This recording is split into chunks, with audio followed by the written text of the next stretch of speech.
And that's a 15-year felony. So if you are found guilty by a jury, you can go to prison for up to 15 years. So Mr. Musgrove, I know where you're going with this, and none of that is valid. None of that is law. I'm not the all caps name. None of that is valid. None of that is law. You are standing in my courtroom. I have jurisdiction over you. Still a crime. Still a crime. But I'm not still a corporation. I'm a living person. Yep, and that's why you're standing in front of me. If you were dead, the case would be dismissed. We're about to watch a tense courtroom exchange involving a self-proclaimed sovereign citizen. The defendant is facing serious charges related to the embezzlement of over $60,000, as expected. He tries to rely on the typical sovereign citizen arguments, but the judge isn't having it. She stays firm, focused, and even adds a touch of humor while keeping complete control of the courtroom. Her no-nonsense approach really stands out. Let us know your thoughts on how the judge handled this case. If you enjoy this kind of courtroom coverage, don't forget to like and subscribe. Let's jump into it. So, Mr. Dagger Margosian, how do you wish to proceed? Well, Your Honor, I am aware that Mr. Musgrove wants to present information to the court. I'm happy to be standby counsel if he wants to represent himself. Obviously, this court would have to go through the colloquy of that, but obviously it's Mr. Musgrove's legal right to at least ask the court to do that. So I'm here to observe at this point. All right. So, Mr. Musgrove, when you were at the bench or up at the podium before, you said that you were appearing on behalf of yourself. So, Mr. Musgrove, are you asking to no longer have counsel represent you? Well, what I'm understanding is that the courts is a private, for-profit. So, Mr. Musgrove, I know where you're going with this, and none of that is valid. None of that is law. I'm not the all caps name. None of that is valid. None of that is law. You are standing in my courtroom. I have jurisdiction over you. So I tried to file paperwork with the clerk's office ahead of time so that you would have time to review it, and they denied me. I know what you're talking about. None of that is valid under the law of the state of Michigan or the Constitution of the United States of America. Well, I still don't understand why these sovereign citizens keep bringing up the all caps argument. It really doesn't make any sense. What exactly is putting a name in capital letters supposed to prove? To me, it just seems like they did a quick internet search, found a random theory, and ran with it. If their whole argument is that the court has no authority, it might be better if they didn't show up at all at least. Then the court could focus on real cases without wasting time. What do you think? Does the all caps argument confuse you too? Let me know in the comments, and let's get back to the hearing. What do you mean it is? No. The Supreme Court says it is. What does it say it is? The Supreme Court says that we were at the age of 18, we were supposed to claim our minor status. Nope, not valid. Okay. So here's what I would say to you. Mr. Dagger Margosian is, like most of our public defenders, exceptional attorneys and very well versed in the law and very experienced. He gives legal advice. You may not like the legal advice, but it's usually good advice. I've never had anyone from the public defender's office not wholeheartedly try to represent their clients.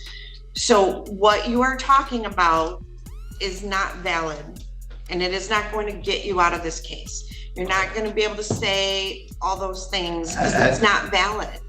Everyone involved in this court case has a financial interest in the case. I don't have a financial interest in your case. I get paid by the state of Michigan, whether you plead, whether it gets dismissed. I don't make any money off you.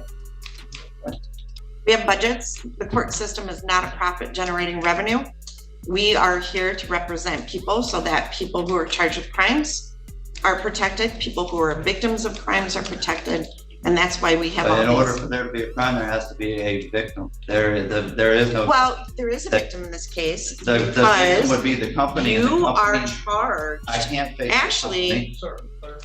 Just hold on. So your crime that you are charged with, which you are innocent as of this time, let me grab the right file, is failure. Oh, this is let me see. This is an embezzlement charge. So you are charged in count 1 with embezzlement 50,000 or more, but less than 100,000. That being an agent, servant, or employee of Hardwoods of Michigan Industries did convert to your own use without the consent of your employer or principal industrial tools and equipment in the amount of $68,938.40 or money or equipment.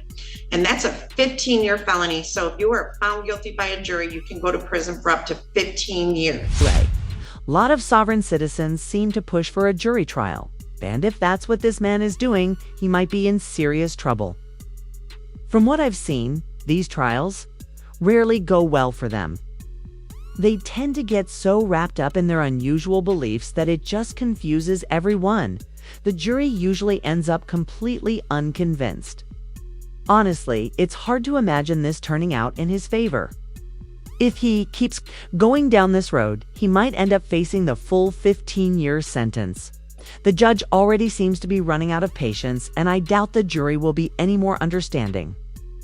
What do you think? Does he have any shot at a fair outcome? Or is this headed for disaster? Let's get back into it and see what happens. Next, You're charged in count 2 with using a computer to commit a crime. To facilitate the charge in count 1, that carries a maximum penalty of up to 10 years in prison. And the way the statute's set up, I can actually stack those possibly. So you potentially could be looking at up to 25 years in prison. So the victim that's alleged in this would be that business. Right, and I can't face that accuser because that business can't get on the stand for me to ask questions, and a third party. But their can't stand representative it. can. Yes, they can. Yes, Can. they can. Yes, they Okay. can. So I have 189,000 of student loan debt that was forgiven to be a lawyer. You do not. And Mr. Dagger Margosian, Mr. Isaac Sneed, all of the attorneys here went to law school to know the law, and their job is to advise you of the law. So Yeah, yes, they they're- can. Yes, They're you going can be by charged. everything, You all the can't- laws and statutes that you guys go by Are for legal. corporations. They're for fictitious. Still a crime. Still a crime. But I'm not Still a a fictitious crime. corporation, I'm a living person. Yep, and that's why you're standing in front of me. If you were dead, the case would be dismissed. Yeah, the all caps name is that. That means nothing. That's not valid. It's Okay. not legal. Right. So, do you want to represent yourself, or do you want to have an attorney to represent you? I need some time to think. Okay, I'm going to set this for another pretrial on March 20th at 8:30 in the morning. And Miss Adams, could I get a notice of hearing for Mr. Musgrove? this man really needs to rethink his approach before his next court appearance. If he keeps going like this, he's probably looking at a minimum of 10 years. Judges tend to have very little patience for sovereign citizen behavior, and after watching this hearing, it's easy to see why. Every time he speaks, he just seems to make things worse for himself. Did anyone else feel like their head was spinning watching this unfold? At this point, I wouldn't be shocked if the judge made an example out of him for all the disruption he's caused. But what do you think? Was this guy completely out of line, or am I being too harsh? Honestly, he seemed like your typical sovereign citizen, not the most extreme. But definitely not cooperative either. If you enjoyed this video, don't forget to hit the like button and subscribe for more courtroom coverage. Thanks so much for watching, take care, and see you in the next one.